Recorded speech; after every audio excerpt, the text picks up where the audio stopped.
Hello my dears, എല്ലാവർക്കും പുതിയൊരു വീഡിയോയിലേക്ക് സ്വാഗതം.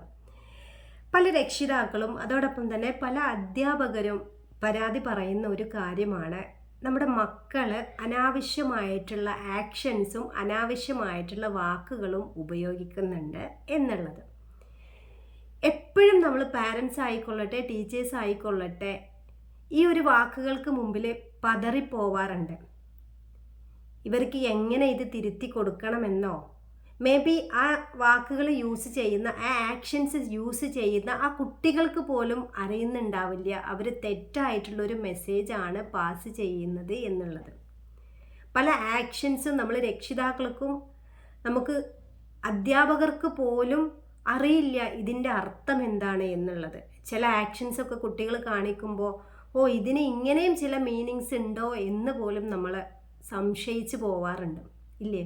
ഈ അനുഭവങ്ങൾ ഉണ്ടായിട്ടുള്ള രക്ഷിതാക്കളും അധ്യാപകരും ഈ വീഡിയോ കാണുന്നുണ്ടെങ്കിൽ ദയവായിട്ട് ഇത്തരത്തിലുള്ള അനുഭവങ്ങൾ നിങ്ങൾ എങ്ങനെയാണ് ഈ സാഹചര്യത്തെ മറികടന്നത് എന്ന് നിങ്ങളൊന്ന് കമൻറ്റ് ചെയ്യണേ. അപ്പം ഈ അനാവശ്യ വാക്കുകളും അനാവശ്യപരമായിട്ട് യൂസ് ചെയ്യുന്ന ചില കോപ്രായങ്ങളും എങ്ങനെയാണ് നമ്മുടെ ഈ മക്കളിലോട്ട് എത്തിയിട്ടുള്ളത്? അതിനെക്കുറിച്ച് എപ്പോഴെങ്കിലും നിങ്ങൾ ചോദിച്ചിട്ടുണ്ടോ? അന്വേഷിച്ചിട്ടുണ്ടോ മക്കളെടുത്ത്? നമ്മൾ അവരൊരു വാക്ക് യൂസ് ചെയ്യുമ്പോൾ ഇനി അത് പറഞ്ഞു പോവരുതെന്ന് മാത്രമേ പറയുള്ളൂ. അത് പറഞ്ഞു കഴിഞ്ഞാലുള്ള ആഫ്റ്റർ എഫക്റ്റ് എന്താണെന്ന് നമ്മൾ അവർക്ക് സൂചിപ്പിച്ച് കൊടുക്കാറില്ല. ചില രക്ഷിതാക്കളും ചില ടീച്ചേഴ്സും അത് ചെയ്യുന്നുണ്ട് താനും. എന്നിരുന്നാലും ഇങ്ങനെ ഉപയോഗിക്കുന്ന വാക്കുകൾ ബാഡാണ് എന്ന് നമ്മളുടെ മക്കളെ ബോധ്യപ്പെടുത്തി കഴിഞ്ഞാൽ മേ ബി അവർ ആ കാര്യങ്ങൾ സ്റ്റോപ്പ് ചെയ്യാം. ഇനി ഈ വാക്കുകളും ഈ ആക്ഷൻസും കുട്ടികൾക്ക് എങ്ങനെ ലഭിച്ചു എന്നുള്ളതിലോട്ട് നമുക്ക് പോവാം. ഒരു രീതി എന്ന് പറയുന്നത്, കുട്ടികൾ മൊബൈലിന് അഡിക്റ്റഡ് ആണ് അല്ലേ?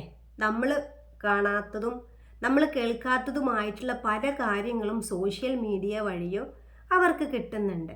ആ ഒരു ഇൻഫ്ലുവൻസ്, സോഷ്യൽ മീഡിയ ഇൻഫ്ലുവൻസ് കുട്ടികളിൽ നന്നായിട്ട് സ്വാധീനം ചെലുത്തുന്നുണ്ട്. സോഷ്യൽ മീഡിയയെ പറ്റേ അവഗണിച്ച് പറയുകയല്ല, ഒരുപാട് നല്ല കാര്യങ്ങൾ നമുക്ക് സോഷ്യൽ മീഡിയ വഴി നമുക്ക് ലഭിക്കുന്നുണ്ട്.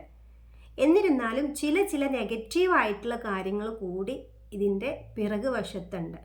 അപ്പം നമ്മൾ പോലും കാണാണ്ട ഈ കുട്ടികൾ ഇത് യൂസ് ചെയ്യുമ്പോൾ അനാവശ്യമായിട്ടുള്ള വാക്കാണ്, അനാവശ്യമായിട്ടുള്ള ചേഷ്ടയാണ് ഇതെന്ന് കുട്ടി അറിയാതെയാണ് കുട്ടി അത് യൂസ് ചെയ്യുന്നത്. നിങ്ങൾ ശ്രദ്ധിച്ച് നോക്കിയാൽ മനസ്സിലാവും. ഒരു 10 വയസ്സായ കുട്ടി, 12 വയസ്സായ കുട്ടി അങ്ങനെയല്ല, ഒരു 2 വയസ്സായ കുട്ടി മുതൽ ഈ കാര്യങ്ങൾ അനുകരിക്കാൻ നോക്കുകയാണ്. അവരുടെ വിചാരം അങ്ങനെ ചെയ്യുന്നതാണ് ശരി. ആളുകൾ കയ്യിൽ നിന്നൊരു കയ്യടിയോ ഒരു ചിരിയോ ഒക്കെ കിട്ടിക്കഴിഞ്ഞാൽ അതാണ് ശരി എന്ന് ചിന്തിക്കുന്ന പല കുട്ടികളുമുണ്ട്. ചെറുപ്പത്തിലെ കുട്ടികൾ എന്തെങ്കിലും മോശപ്പെട്ട രീതിയിൽ കാണിക്കുമ്പോൾ നമ്മൾ വീട്ടിലുള്ള ആളുകൾ ചിരിച്ചു കഴിഞ്ഞാൽ അത് എത്ര തെറ്റായിട്ടുള്ള കാര്യമാണെങ്കിൽ ആ കുട്ടി അത് വീണ്ടും വീണ്ടും കാണിക്കാൻ നിൽക്കും.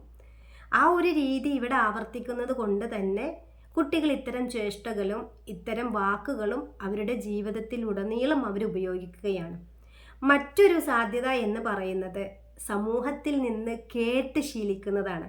ഇപ്പോൾ ഒരു ഫാമിലിയെ സംബന്ധിച്ചാണെങ്കിൽ ആ ഒരു ഹസ്ബൻഡ് ആൻഡ് വൈഫ് മക്കൾ, ഈ ഹസ്ബൻഡ് ഈ ഭാര്യയെ ഏത് സമയത്തും ഈ രീതിയിലുള്ള വാക്കുകളാണ്. ആ വാക്കുകൾ ഞാനിവിടെ പറയാൻ ആഗ്രഹിക്കുന്നില്ല.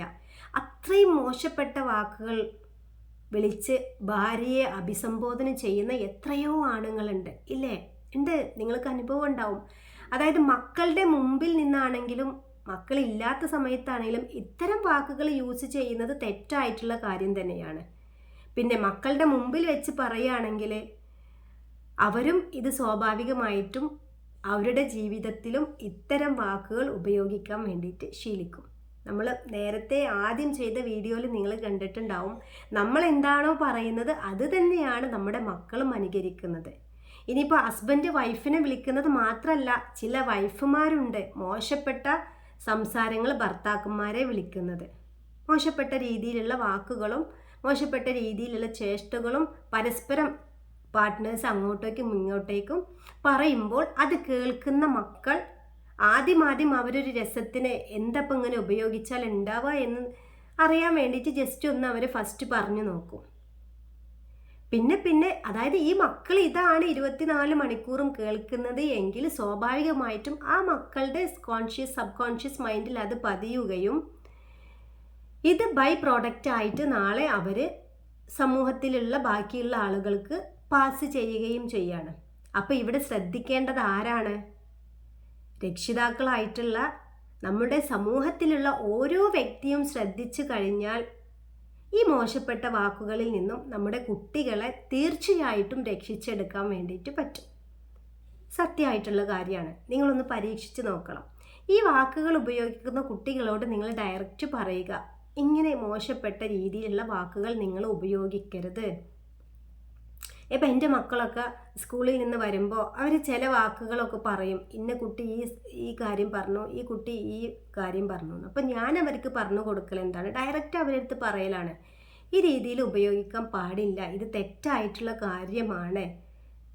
അപ്പം ഞാൻ അവർക്ക് പറഞ്ഞു കൊടുക്കലുണ്ട്, നമ്മൾ ആരെയും വേദനിപ്പിക്കുന്ന രീതിയിലുള്ള സംസാരങ്ങളോ പെരുമാറ്റങ്ങളോ നിങ്ങളുടെ ഭാഗത്തു നിന്ന് ഉണ്ടാവരുത് എന്ന് അവരെ ആദ്യമേ ഞാൻ പറഞ്ഞു കൊടുത്തിട്ടുള്ള കാര്യമാണ്. അപ്പോൾ അവരെന്ത് ചെയ്യും, ഈ രീതിയിൽ കേട്ട് കഴിഞ്ഞാൽ എൻ്റെ അടുത്ത് അത് അതുപോലെ വന്ന് പറയും, ആ കുട്ടി ഇങ്ങനെ സംസാരിച്ചു, ഈ കുട്ടി ഈ രീതിയിൽ വാക്കുപയോഗിച്ചു എന്നുള്ളത്.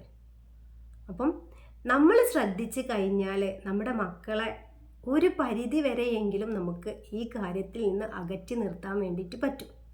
അപ്പോൾ നമ്മൾ വീടുകളിൽ നിന്ന് ഇനി പാരൻസ് അല്ലാതെയുള്ള ആളുകൾ ഉണ്ടാവുമല്ലോ നമ്മുടെ വീട്ടിൽ, അവരും ഇത്തരത്തിലുള്ള വാക്കുകൾ ഉപയോഗിക്കുന്നുവെങ്കിൽ ചെറിയ കുട്ടികൾ പെട്ടെന്ന് ഓരോ കാര്യങ്ങൾ അവർ ആക്സെപ്റ്റ് ചെയ്യും.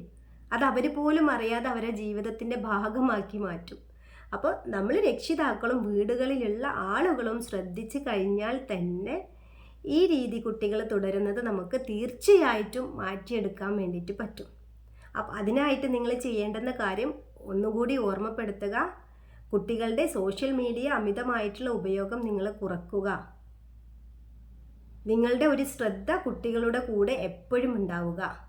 ഇനി നിങ്ങൾ ഇത്തരത്തിലുള്ള വാക്കുകൾ ഉപയോഗിക്കുന്ന ആളുകളാണെങ്കിൽ തീർച്ചയായിട്ടും നിങ്ങൾ ആ ഉപയോഗിക്കുന്ന വാക്കുകൾ നിങ്ങൾ സ്റ്റോപ്പ് ചെയ്യുക. എന്നിട്ട് പോസിറ്റീവായിട്ടുള്ള കാര്യങ്ങൾ നിങ്ങൾ പറഞ്ഞു നോക്കൂ. പോസിറ്റീവായിട്ടുള്ള കാര്യങ്ങൾ, അതായത് നമ്മൾ ഇന്ന് ചിന്തിക്കുന്നതും ഇന്ന് പറയുന്നതുമായിട്ടുള്ള കാര്യങ്ങളാണ് നമ്മുടെ നാളെയെ തീരുമാനിക്കുന്നത്. അപ്പോൾ ഈ രീതിയിൽ മോശപ്പെട്ട വാക്കുകൾ ഉപയോഗിക്കുകയാണെങ്കിൽ നമ്മുടെ ഭാവി നാളെ എന്താവും? ആ രീതിയിൽ തന്നെ മോശപ്പെട്ട ഒരു ഭാവിയായിരിക്കും നമുക്ക് ഉണ്ടായിരിക്കുക. അപ്പം നിങ്ങൾ എന്ത് ചെയ്യുക, നല്ല രീതിയിലുള്ള വാക്കുകൾ, പോസിറ്റീവായിട്ടുള്ള വാക്കുകൾ നിങ്ങളും നിങ്ങളുടെ മക്കളും ഉപയോഗിക്കുക. വീഡിയോ ഇഷ്ടപ്പെട്ടാൽ നിങ്ങൾ തീർച്ചയായിട്ടും ഇത് മറ്റുള്ളവരിലേക്ക് ഷെയർ ചെയ്ത് കൊടുക്കുക. കാരണം നമ്മൾ ഒരാൾ നന്നായതുകൊണ്ട് മാത്രം നമ്മുടെ സമൂഹം നന്നാവണമെന്നില്ല. നമ്മളെല്ലാവരും കൂടെ ഒറ്റക്കെട്ടായി നിന്ന് കഴിഞ്ഞാൽ മാത്രമേ നല്ലൊരു ചേഞ്ചസ് നമ്മുടെ സമൂഹത്തിൽ ഉണ്ടാക്കിയെടുക്കാൻ വേണ്ടിയിട്ട് പറ്റുകയുള്ളൂ.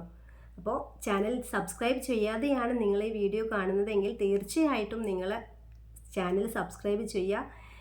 ഈ രീതിയിൽ നിങ്ങൾക്ക് ഉപകാരപ്രദമായിട്ടുള്ള വിഷയങ്ങളുമായിട്ട് വീണ്ടും വരുന്നതായിരിക്കും. ഏതെങ്കിലും ടോപ്പിക്കിൽ നിങ്ങൾക്ക് ക്ലാസ്സുകൾ വേണം എന്നുണ്ടെങ്കിൽ താഴെ ആ ഒരു ടോപ്പിക്ക് നിങ്ങൾ കമൻറ്റ് ചെയ്യാനും മറക്കരുത്. Okay, see you soon.